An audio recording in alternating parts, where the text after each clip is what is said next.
On our CNC, we've been struggling lately. We've been having a lot of parts move, causing a lot of remakes. And is what we realized today is when the pusher comes down and pushes stuff off, it creates a pretty big pile of sawdust on this side.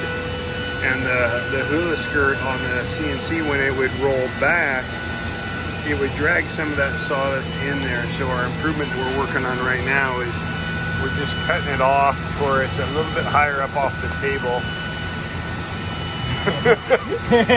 Daniel was on the conveyor there and it started to move, but we're gonna cut that off so it doesn't drag the sawdust back into that area.